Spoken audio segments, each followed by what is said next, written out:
नमस्कार विद्यार्थी मित्र हो, नवनाथ खेत्री या यूट्यूब चॅनलवरती तुमचं सर्वांचं स्वागत आहे।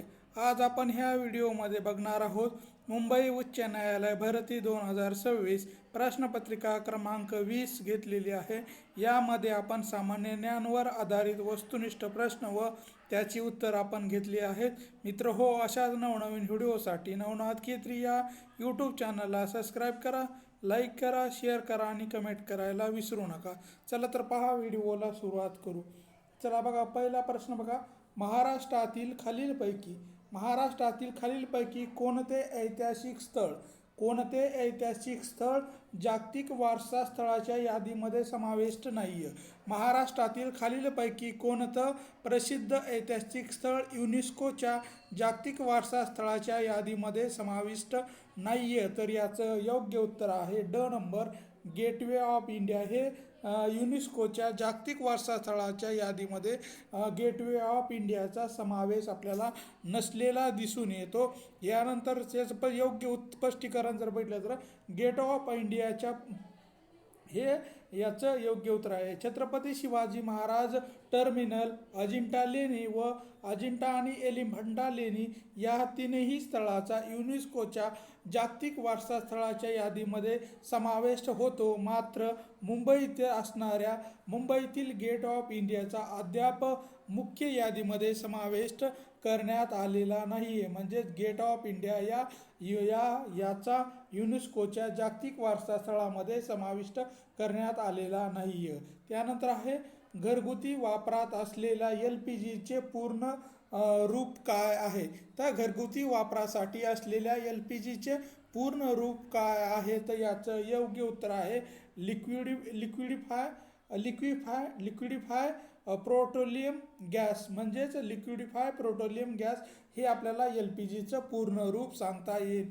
LPG म्हणजेच लिक्विडिफाय पेट्रोलियम गॅस, म्हणजेच द्रवरूप पेट्रोलियम वायू। यामध्ये प्रामुख्याने प्रोपेन आणि ब्युटेन या वायूचे मिश्रण असते, जे दाबाखाली द्रव रूपामध्ये साठवलेले असते। म्हणजेच जे LPG गॅस आहे त्यामध्ये प्रोपेन आणि ब्युटेन या नावाचे दोन वायू असतात। त्याचं मिश्रण मिळून आपला गॅस हा LPG गॅस तयार होताना आपल्याला दिसून येतो। आणि LPGचं पूर्ण रूप काय आहे? तर लिक्विफाईड पेट्रोलियम गॅस असं आपल्याला या ठिकाणी सांगता येईल। यानंतरचा प्रश्न आहे, अकोला पोलीस दलाच्या कोणत्या प्रकल्पाची राष्ट्रीय स्तरावर दखल घेण्यात आलेली आहे? तर अकोला पोलीस दलाच्या कोणत्या प्रकल्पाची राष्ट्रीय स्तरावर दखल घेण्यात आलेली आहे? तर याचं योग्य उत्तर आहे प्रोजेक्ट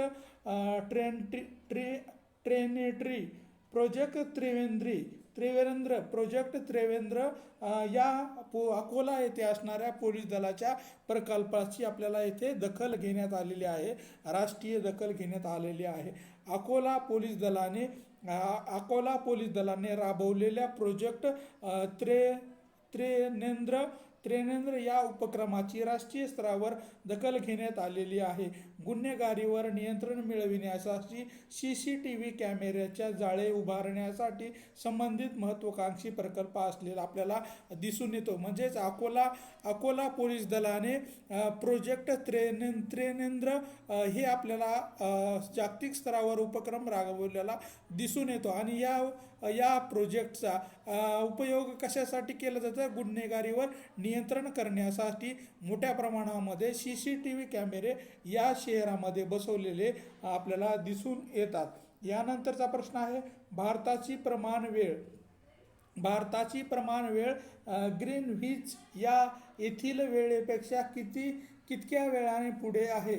भारताची प्रमाण वेळ ग्रीनविच येथील वेळेपेक्षा कितक्या वेळाने पुढे आहे? तर याचं योग्य उत्तर आहे 5 तास 30 मिनिटे।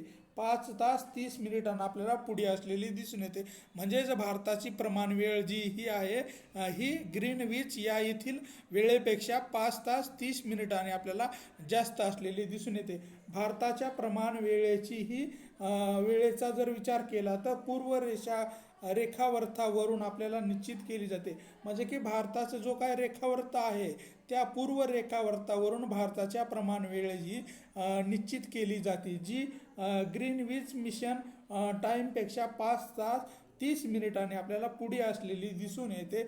या ठिकाणी ह्याचं योग्य उत्तर आपल्याला सांगता येईल.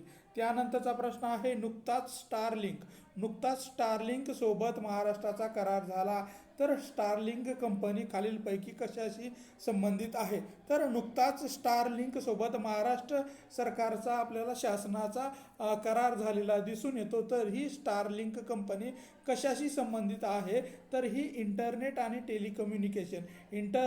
टेलिकम्युनिकेशन संबंधी आपल्याला स्टारलिंक ही कंपनी असलेली दिसून येते.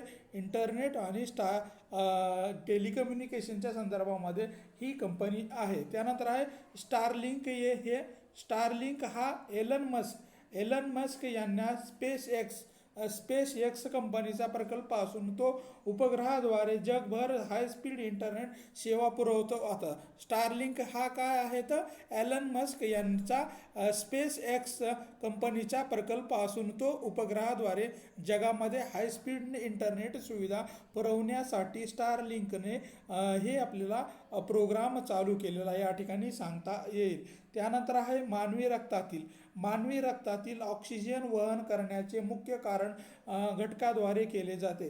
तर मानवी रक्तातील ऑक्सिजन वहन करण्याचे मुख्य कार्य कोणत्या घटकाद्वारे केले जाते? तर मानवाच्या रक्तामध्ये जो काय ऑक्सिजन आहे ते वहन म्हणजे एका ठिकाणाहून दुसऱ्या ठिकाणी नेण्यासाठी कोणत्या घटकाचा वापर केला जातो? तर याचं योग्य उत्तर आहे आपल्याला सांगता येईल तर हिमोग्लोबिन हे जे काय आहे याच्या आधारावरच आपण एका ठिकाणाहून दुसऱ्या ठिकाणी ऑक्सिजनचं प्रमाण येतो. तांबड्या रक्तपेशीमध्ये हिमोग्लोबिन नावाचे लोहयुक्त प्रथिने असते. ते फुफ्फुसातून शरीराच्या सर्व भागाकडे ऑक्सिजन वाहून नेण्याचं काम करत असतं. म्हणजेच आपल्या शरीरामध्ये जे काही हिमोग्लोबिन नावाचं जो काही प्रथिन आहे ते आपल्याला रक्तामध्ये सर्व शरीरामध्ये रक्त पुरविण्याचं काम हे हिमोग्लोबिन या वायूचं आपल्याला किंवा या प्रथिनाचं असलेलं या ठिकाणी सांगता येईल. त्यानंतर आहे अकोला जिल्ह्याची सीमा खालीलपैकी कोणत्या जिल्ह्याला लागत नाहीये? तर अकोला जिल्ह्याची सीमा खालीलपैकी कोणत्या जिल्ह्याला लागत नाही? तर यवतमाळ या जिल्ह्याला अकोले जिल्ह्याची सीमा आपल्याला लागत नसलेली दिसून येते. अकोले जिल्ह्याची सीमाचा जर विचार केला तर अमरावती, वाशिम आणि बुलढाणा या जिल्ह्यांना लागून आहे, परंतु यवतमाळ जिल्ह्याला आपल्याला अकोला जिल्ह्याची सीमा लागून नसलेली दिसून येतो. म्हणजे अकोला जिल्हा हे ह्या यवतमाळपेक्षा दूर असल्यामुळे दोघांची सीमा एकमेकांना लागून नाही. त्यानंतर आहे नरनाळा किल्ला अकोला जिल्ह्यातील कोणत्या तालुक्यामध्ये येतो? तर नरनाळा किल्ला हा अकोला जिल्ह्यातील कोणत्या तालुक्यामध्ये येतो? तर अकोट जो हे तालुका आहे या तालुक्यामध्ये नरनाळा हा किल्ला आहे तो अकोट या तालुक्यामध्ये त्याचा समावेश होताना दिसून येतो. ऐतिहासिक नरनाळा किल्ला हा अकोला जिल्ह्यामधील अकोट आपल्याला तालुक्यामध्ये दिसून येतो आणि सातपुडा पर्वतरांगामध्ये तो स्थित असलेला दिसून येतो. असाही प्रश्न येऊ शकतो की नरनाळा किल्ला हा कोणत्या पर्वतरांगावर आहे? तर तेव्हा आपल्याला सांगायचं आहे की सातपुडा पर्वतरांगामध्ये नरनाळा हा किल्ला आपल्याला बसलेला किंवा स्थित असलेला सांगता येईल. यानंतर आहे शिवाजी महाराजांच्या अष्टप्रधान मंडळापैकी कोणते पद परराष्ट्र मंत्री म्हणून काम बघायचे?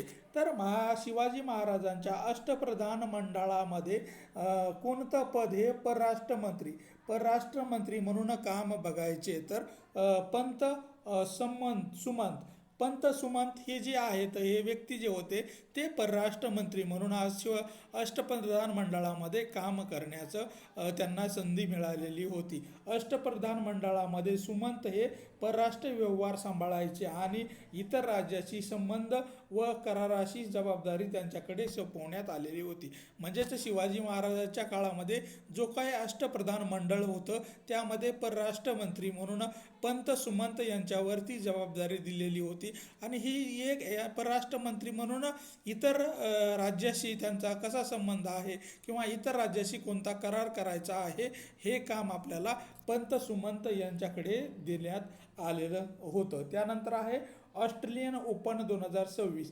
ऑस्ट्रेलियन ओपन 2026 टेनिस स्पर्धेमध्ये महिला विजेता कोण आहे? तर ऑस्ट्रेलिया ओपन 2026 टेनिस स्पर्धेमध्ये महिला विजेत्या कोण आहेत? तर आपल्याला सांगता आहे आयर्ना सबालेका ह्या आपल्याला ऑस्ट्रेलिया ओपन 2026 टेनिस स्पर्धेमध्ये महिला विजेत्या हे आयर्ना सबालेका ह्या असलेल्या आपल्याला या ठिकाणी सांगता येतील. आयर्ना सबालेका ही एक आघाडीची टेनिसपटू आहे जिने अलीकडच्या काळामध्ये ऑस्ट्रेलिया ओपनमध्ये सातत्यपूर्ण कामगिरी केलेली आपल्याला दिसून येते. म्हणजेच ऑस्ट्रेलिया ओपन 2026 मध्ये विजेतेपद कोणी जिंकलेलं आहे? तर आयर्ना सबालेका यांनी हे विजेतेपद आपल्याला जिंकलेलं सांगता येईल. यानंतरचा प्रश्न आहे बेकायदेशीर अटक व स्थानबद्धता यापासून संरक्षणासाठी सर्वोच्च न्यायालयाकडे कोणत्या घटनात्मक तरतुदीत दाद मागता येते?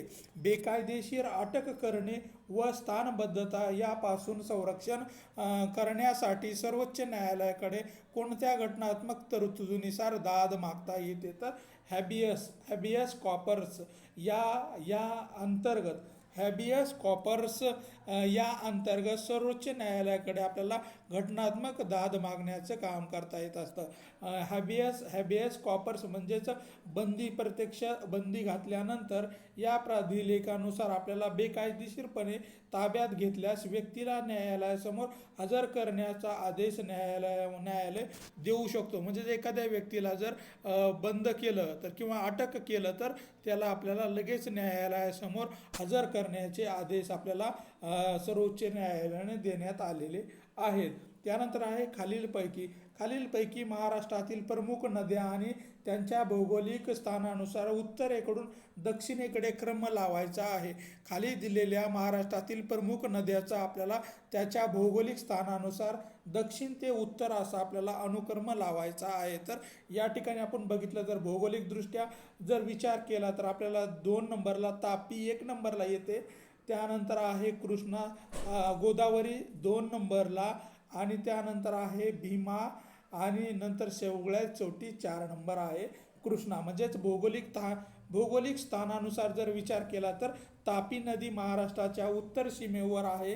त्यानंतर आहे गोदावरी, मग आहे भीमा आणि सर्वात शेवटी दक्षिणेकडे असणारी आहे कृष्णा नदी आपल्याला वाहताना दिसून येते. म्हणजेच 1 नंबरला आहे तापी, 2 नंबर गोदावरी, 3 नंबरला आहे भीमा आणि 4 नंबरला आहे कृष्णा. म्हणजेच दक्षिणेकडून उत्तरेकडे जाणारा हे जो एक क्रम आहे तर हे आपल्याला बरोबर असलेला डी नंबरचा जो काही पर्याय आहे तो आपल्याला या ठिकाणी बरोबर असलेला या ठिकाणी सांगता येईल. त्यानंतर आहे रॉ संस्थेचे पूर्ण रूप आपल्याला खालीलपैकी कोणतं आहे? रॉ संस्थेचे पूर्ण रूप म्हणजेच आपल्याला फुल फॉर्म सांगायचा आहे. तर रॉ म्हणजे काय? तर रिसर्च अँड ॲनालिसिस विंग आपल्याला रॉ म्हणजेच काय? तर रिसर्च अँड ॲनालिसिस विंग असं सांगता येतील. रॉ म्हणजेच काय? तर रिसर्च अँड ॲनालिसिस विंग हे भारताची बाह्य गुप्तचर संस्था असलेली आपल्याला दिसून येते. भारतामध्ये घडणाऱ्या ज्या काही गुप्त घटना आहेत किंवा त्या घटनावर नियंत्रण ठेवण्यासाठी भारतामध्ये रॉ ही संस्था आपल्याला कार्य करताना आपल्याला दिसून येते. त्यानंतर आहे कोणाला अणुबॉम्बचे जनक मानले जाते? तर अणुबॉम्बचे जनक कोण आहेत असं आपल्याला प्रश्न विचारला जाऊ शकतो. तर अणुबॉम्बचे जनक कोण आहेत? जे रॉबर्ट ओपनहायमर जे रॉबर्ट्स ओपनहायमर हे आपल्याला अणुबॉम्बचे जनक असलेले या ठिकाणी सांगता येतील. जे रॉबर्ट ओपनहायर हे आपल्याला अणुबॉम्बचे जनक म्हणून आपण त्यांच्याकडे पाहू शकतो. तर जे रॉबर्ट्स ओपनहायमर यांनी मॅनहॅटन प्रोजेक्टचे नेतृत्व केले होते. मॅनहॅटनचे प्रोजेक्टचे नेतृत्व केले होते, ज्यामुळे पहिल्या अणुबॉम्बची निर्मिती झाली होती. आणि होमी भाभा यांना भारतीय अणुविज्ञानाचे जनक म्हणून ओळखले जाते.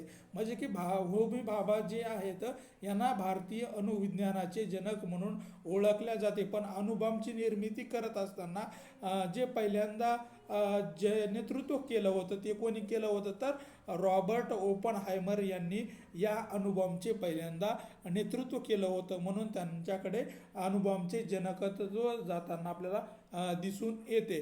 त्यानंतर खालीलपैकी कोणत्या ठिकाणी पोलीस आयुक्तालय नाही आहे, तर आपल्याला खालीलपैकी कोणत्या ठिकाणी पोलीस आयुक्तालय नाही हे सांगायचं आहे. तर कोल्हापूर या ठिकाणी पोलीस आयुक्तालय आपल्याला नसलेलं दिसून येतो. अमरावती, नाशिक आणि सोलापूर येथे तीनही ठिकाणी आपल्याला पोलीस आयुक्तालये असलेली दिसून येतात. पण कोल्हापूर येथे